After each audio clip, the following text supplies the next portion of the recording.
السلام عليكم ورحمة الله وبركاته. ازيكم احلى اخوات واحلى متابعين؟ كل سنة وانتم طيبين. عاملين ايه؟ وحشتوني. النهاردة عملنا الشاورما بطريقة سهلة وبسيطة، ومكوناتها كلها موجودة في البيت وبأقل الامكانيات طبعا. وبصوا طعمها تحفة والله العظيم، جربوها كده بطريقتي احلى من بتاعة بره.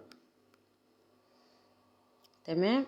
اللهم صل وسلم وبارك على سيدنا محمد وعلى آله وصحبه أجمعين. تابعوا الفيديو الآخر، متنسوش تحطوا لايك والاشتراك في القناة فضلا طبعا وليس أمرا. ويلا بينا نشوف الفيديو كده. بصوا مبدئيا معايا صدرين فرخة، يعني الصدرين أنا قطعتهم كده شرايح، أنا اللي مقطعهم يعني. وبعد كده هقطعهم كده صوابع رفيعة بالطول، عشان تبقى معايا كده طرية وجوسي وتستوي معايا بسرعة. تمام.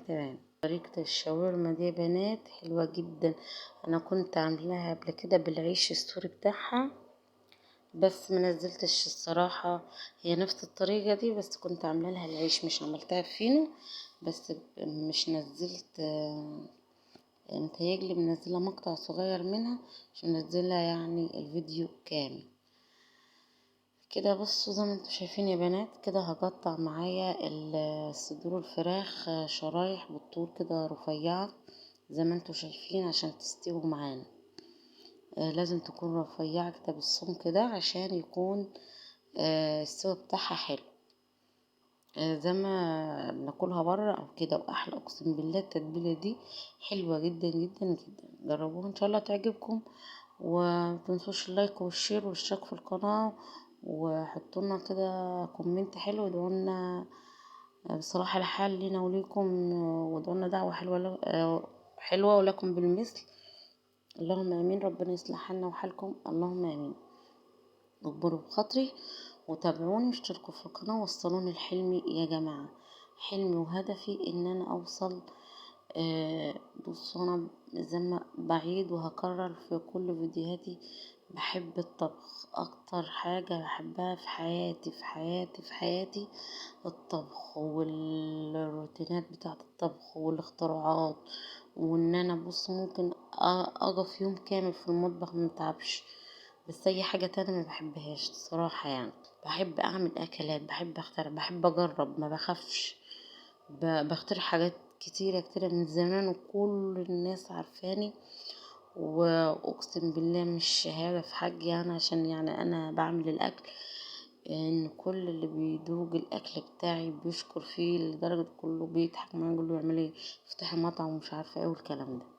المهم تعالوا نخش في تفاصيل الفيديو ونقول المكونات بتاعتنا. بص انا قطعت كل الكمية شرايح بالطول زي ما انتوا شايفين. حطيت هنا هريسة الشطة.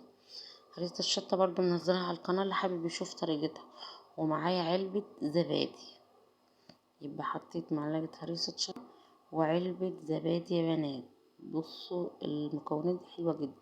وده بش برتقال وما تتخضوش، مش هيبان خالص وبيضيع الزفارة بتاعت الفراخ. بس انا غسلها يعني كويس جدا جدا برضو واديتها تستحل. ومعايا نص كوباية برتقال فريش صغيرة يعني. برتقال مركز يا بنات، مش معصور عصرة كده في العصارة. ومعايا نص برضو كوباية زيت، يبقى نص كوباية زيت ونص كوباية عصير برتقال فريش. كوباية زبادي اللي بنشتريها بره العلبة الصغيرة دي، ومعلقة هريسة شطة وبشر برتقال. وهنحط كده التوابل بتاعتنا.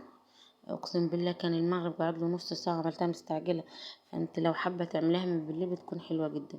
هنا معايا جنزبيل وكاري وتوم بودر وفلفل اسود وبهارات شاورما وجوز الطيب ولورا وبابريكا. البهارات بتاعتنا يا بنات كاري وجنزبيل وكزبرة وفلفل اسود وبهارات شاورما وتوم بودر ولورا وجوز الطيب. دي كل المكونات بتاعه الشاورما بتاعتي. انا كده تبلتها وعملتها على طول. فانت يا ست الكل لو عندك وقت ممكن تسيبيها ساعة أو 2. يا سلام لو تعمليها من بالليل بتفرق جدا، بتبقى حلوة جدا. بس أنا عملتها على المغرب على طول، بجد كنت متأخرة.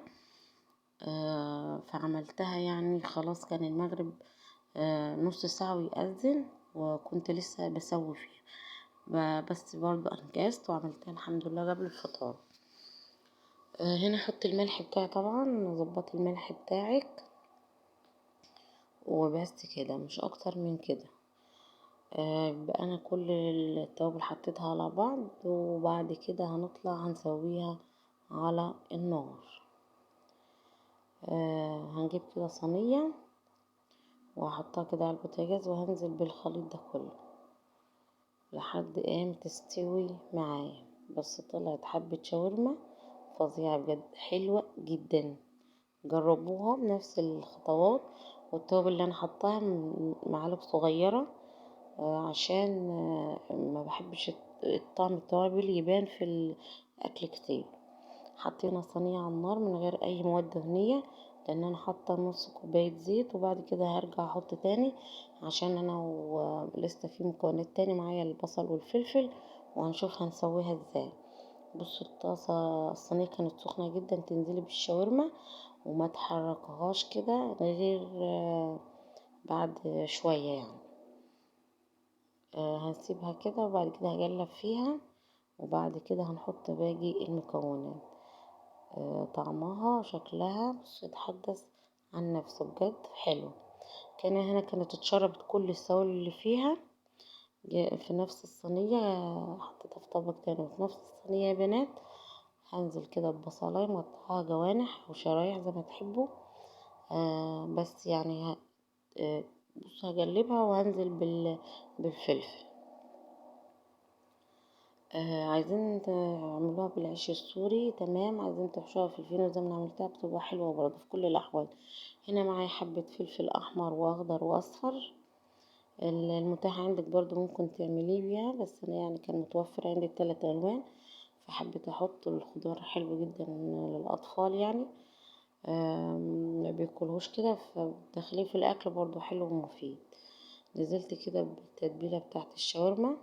يلا يا دكتور، هي كانت استوت يعني خلاص استوت. يعني كده هقلبها في الفلفل والبصل تقلبتين كده، وهطفي عليها. كانت اتشربت يعني السوائل بتاعتها. السوائل دي خليتها طرية وجوسي عشان حطيت زبادي. الزبادي بيخليها طرية وحلوة مش ناشفة، وبتلمع كده، والزيت بيخليها تلمع وحلوة. جربوا طريقتي في الشاورما هتعجبكم جدا. وقولوا في بصوا هنا كانت خلاص طفيت عليها، دخلت في السوا. يعني بصوا قبل ما اطفي للامانه انا حطيت رشه دبس رمان. لو ما عندكيش يا ست الكل ولا يفرق معايا خلاص تمام حلوه كده. بس يعني بديها تست حلو دبس الرمان، حطيت حوالي كده معلقه دبس الرمان. بيخليها كده حلوه معايا. عجبت الاولاد جدا، وكلوها بالهنا والشفا طبعا ليهم يا رب وعلى قلوبهم، وكل اللي شاهد الفيديو بالهنا والشفا ليه. وربنا يبارك فيكم وفي عمركم. وصلوا على النبي في الكومنتات وحطوا له اللايك، متستخسروش فينا اللايك، وشاهدوا الفيديو للاخر، وربنا يكبر بخاطركم يا رب العالمين. بصوا هنا كانت ده منظر الشاورما، وحطينا معاها مخلل، وحطينا كاتشب. الولاد بيحبوا يحطوا كاتشب في يعني على السندوتش وكده. وده كان أكلة سهلة وبسيطة وسريعة، ممكن تنفعكم يعني. وده كان شكلها يا بنات، بصوا منظرها خفيف كده، والألوان حلوة جدا وجوس وطرية كده وبتلمع. والله العظيم جربوها هتعجبكم جدا. وبالهنا والشفا ليكم ولينا، وشكرا ليكم وشكرا على المتابعة، وشكرا لأي حد بيبعتلي كومنت. ميرسي ليكم وليكم، بحبكم في الله. كل سنة وانتم طيبين، يا رب ان شاء الله نكمل رمضان على خير، ونزل لكم وصفات احلى واحلى واحلى. تابعوني تابعوني تابعوني. شكرا ليكم يا بنات.